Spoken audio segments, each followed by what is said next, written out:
diga amém. Está fraco. Quem já encontrou, diga amém. Amém. Vamos lá. Eis que eu os congregarei de todas as terras, para onde os houver lançado na minha ira, o meu furor, na minha grande indignação, e os tornarei a trazer a este lugar, e farei que habitem nele seguramente. 38. Eles serão meu povo, e eu serei o seu Deus, e lhes darei um mesmo coração, a um mesmo caminho, para que me temam todos os dias, para o seu bem e o bem de seus filhos depois deles. E farei com eles um concerto eterno, aliança eterna, que não se desviará deles, para lhes fazer bem. E porei o meu temor no seu coração, para que nunca se aparte de mim. E alegrar-me-ei por causa deles, fazendo-lhes bem. E os plantarei nesta terra certamente, com todo o meu coração e com toda a minha alma. Porque assim diz o Senhor: como eu trouxe sobre este povo todo este grande mal, assim eu trarei sobre eles todo o bem que lhes tenho prometido. Todos digam amém. Amém. Fala conosco, Senhor, nesta noite. Revela, Pai, a palavra aos nossos corações. Não nos deixe sair daqui, Senhor, sem ouvir Tua voz, sem sermos influenciados por esta palavra e pelo Teu Espírito Santo. Abençoe aqueles que assistem este culto agora, Pai. Onde estiver alguém agora ouvindo esta palavra, que o Teu Espírito também fale com todos eles, em nome de Jesus. Amém. Vamos aplaudir o Senhor. Amém.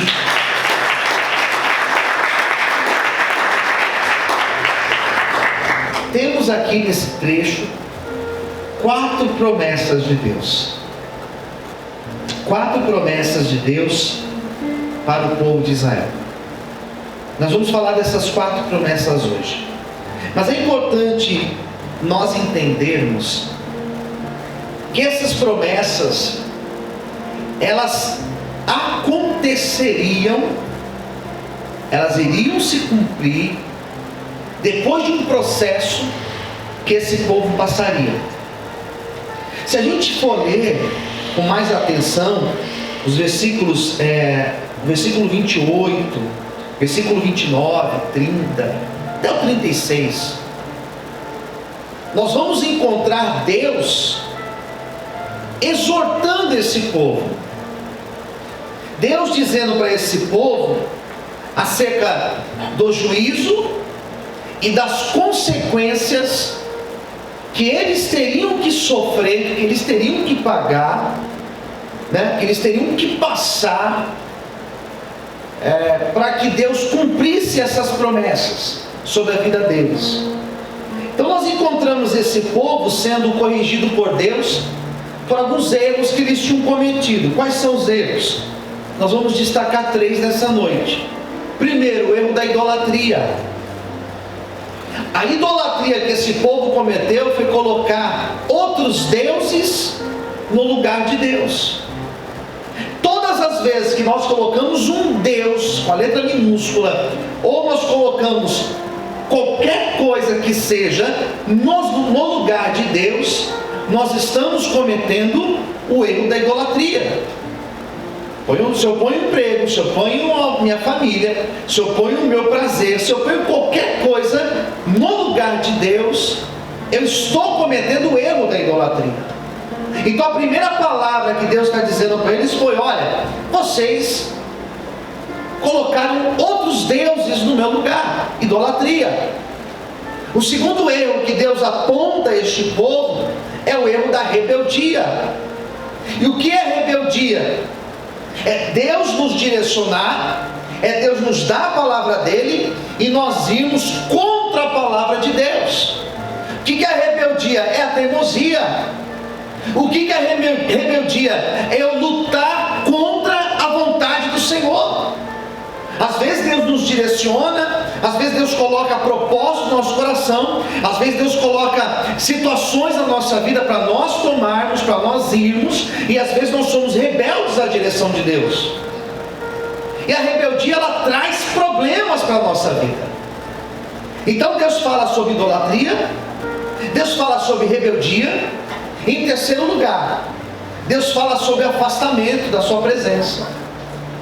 E quando nós nos afastamos de Deus, algumas pessoas vão falar que a luta afasta de Deus. Eu não concordo, porque em muitos casos a luta nos aproxima de Deus.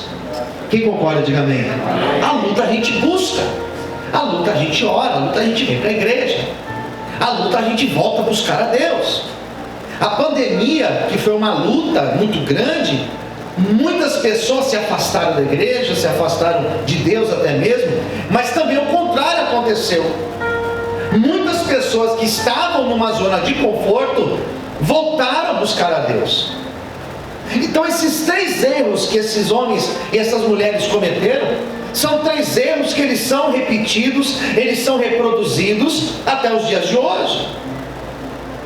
Nós encontramos pessoas cometendo os mesmos erros: idolatria, rebeldia e afastamento de Deus. Quem entendeu, diga amém. E a gente pode cair nessa.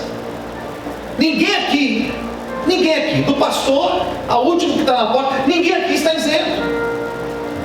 Ninguém aqui está isento de se afastar de Deus. Ninguém aqui está isento de ser rebelde em algum momento da vida, e contra a palavra, e contra a vontade de Deus. Nós temos que lutar contra isso. Nós temos que lutar contra a idolatria. Nós também podemos nos apegar e também cair nessa de idolatria. Então Deus exorta este povo, e Deus fala: vocês serão levados para o cativeiro por esses três motivos. Porque a idolatria tomou conta de vocês, a rebeldia tomou conta de vocês, e vocês, na última instância, se afastaram da minha presença. Mas eu tenho uma aliança com vocês. Então eu vou permitir o cativeiro, mas eu vou trazer vocês de volta, porque eu tenho um propósito na vida de vocês.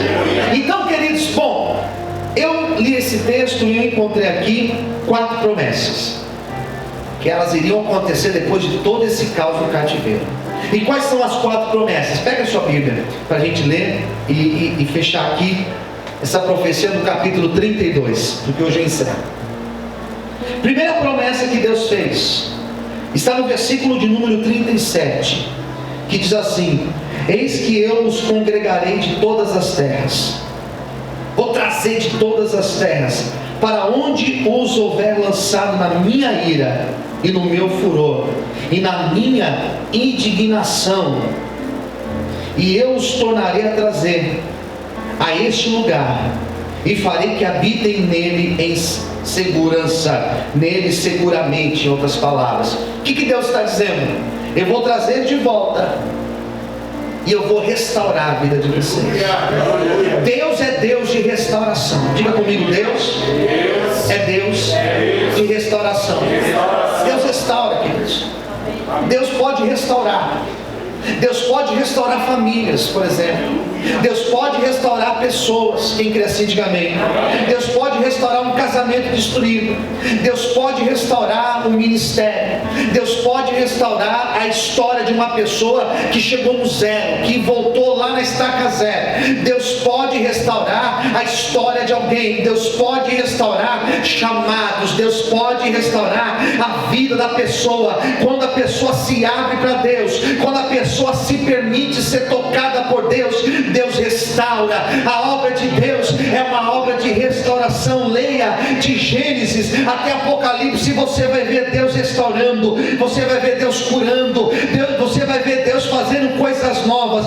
Deus é Deus que do caos Ele faz restauração. Deus é um Deus que pega do nada, Ele traz à existência aquilo que não existe, aquilo que não existe ainda. E eu quero liberar essa palavra sobre a tua vida. Haverá restauração. Mês de fevereiro ainda, Deus vai trazer restauração sobre a tua vida. Pode ser financeira, pode ser sentimental, pode ser familiar, pode ser conjugal, pode ser ministério.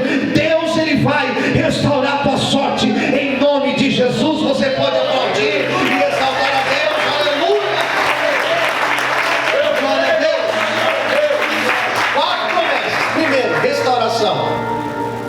restauração. Segunda promessa, não quero demorar hoje.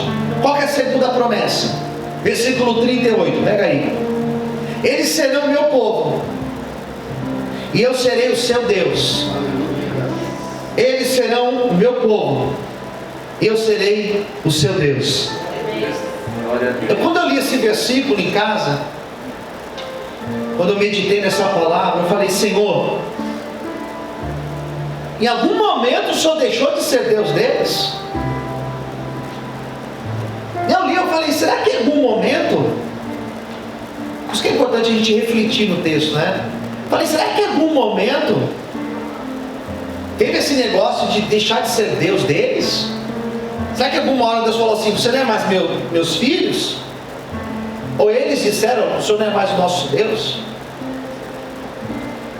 E Deus me fez lembrar de um texto onde teve uma pessoa que passou por essa crise de identidade. Porque existe um momento da vida da pessoa, quando ela se afasta de Deus, que ela perde a sua identidade. Teve um menino que se afastou da casa do pai. Jesus contou isso. Ele contou uma parábola. Isso não aconteceu, foi uma parábola. E Jesus falou que teve um rapaz que ele chegou para o pai e falou assim: pai, eu vou embora, eu quero a minha parte na herança. Vê aí quanto que eu tenho para receber de herança, me dá a minha parte e eu vou embora, eu quero ir embora daqui. E esse pai falou: bom, eu não vou te segurar aqui, filho, tua parte é X, está aqui a sua parte, e você vai fazer aquilo que você quer, é a tua vontade.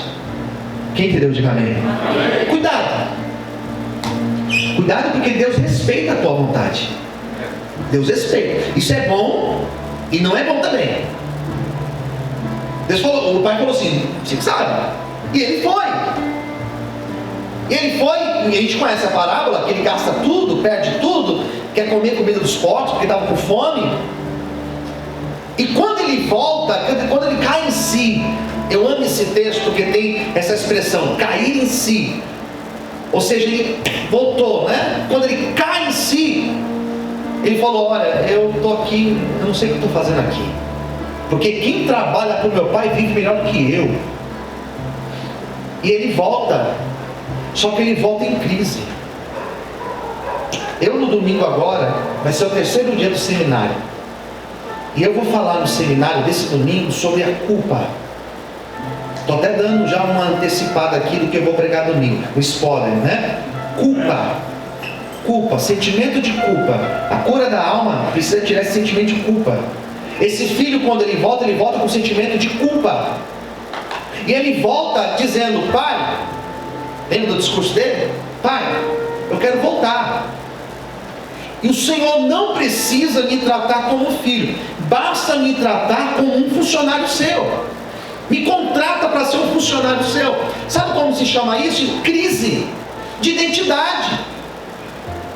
Em nenhum momento da boca do pai saiu a palavra dizendo: você não é mais o meu filho.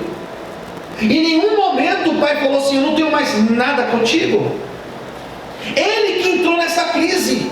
Ele que falou: não seja o meu Senhor, eu não quero mais ser teu filho, eu não tenho condições, eu não me vejo mais como teu filho, no direito de ser teu filho. O pai falou o que para ele? Nada disso. Nada disso, você é meu filho. Aleluia. Você não deixou de ser meu filho. Você só foi, afastou, quebrou a cara, voltou. Que bom que você voltou, mas você nunca deixou de ser o meu filho. O que Deus falou para esse povo foi: vocês se afastaram, vocês quebraram a aliança, vocês foram longe demais, mas eu nunca deixei de ser pai de vocês, eu nunca deixei de ser Deus de vocês. Quando vocês voltarem de lá, vocês voltarão com a identidade restabelecida, e vocês vão entender que eu nunca deixei de ser Deus, eu nunca deixei de ser o pai de vocês. Olha que palavra maravilhosa. Talvez alguém está ouvindo, assistindo esse vídeo, talvez alguém está aqui dentro dizendo: Deus não me ama, Deus não está me vendo, Deus, eu fui longe demais. Deus está dizendo que você é filho, nunca deixou de ser filho. Ele te ama, por mais que você foi longe, Ele é o teu Deus, e a mão dele de misericórdia te alcança, te restaura e te traz de volta para a presença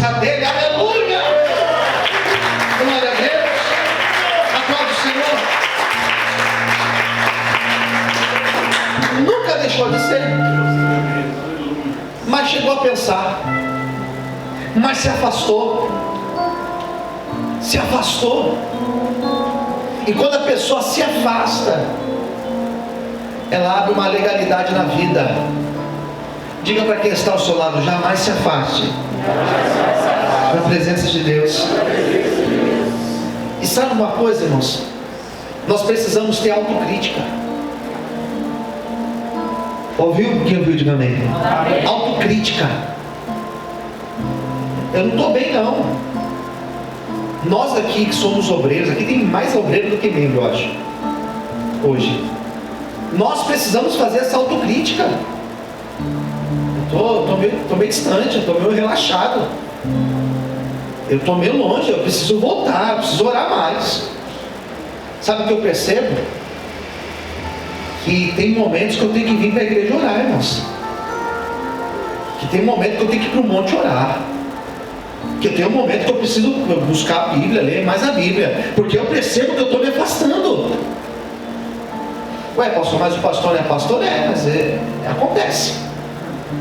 Quem entendeu, diga amém. Amém. Então Deus falou assim: nós vamos voltar a ter uma comunhão aqui. Nós voltaremos a ter comunhão. E vocês serão o meu povo. E eu serei o Deus de vocês. Aquela comunhão que quebrou, vamos voltar a ter essa mesma comunhão. Pastor, eu perdi minha comunhão com Deus. Deus quer trazer de volta a comunhão contigo. Pastor, eu me afastei. Deus quer restabelecer a comunhão, amém? Pastor, eu deixei de fazer, eu me afastei. Hoje Deus está te trazendo de volta para a presença dEle e restabelecendo a comunhão dEle contigo, amém? Quantos podem aplaudir o Senhor? Segunda promessa. Glória a Deus. Amém, queridos? Amém. A terceira promessa, estou agilizando, são apenas 4. Qual que é a terceira promessa? Está aí, ó. Está aí, 39. Eu lhe darei o mesmo coração, o mesmo caminho, para que temam todos os dias para o seu bem e o bem de seus filhos depois deles. E eu farei com eles um concerto eterno, e não se desviará deles, para lhes fazer bem. E porei o meu temor no seu, o que diz aí? No seu coração, para que nunca se apartem de mim. Glória a Deus. 41. E alegrar-me-ei por causa deles, fazendo-lhes o bem, e os plantarei nesta terra certamente, com todo o meu coração e com toda a minha alma. 3 vezes aparece a palavra coração. Eu li 3 versículos, nos 3 versículos aparece a palavra coração. E aqui, ó, é o centro dos sentimentos. O que Deus falou acerca do coração?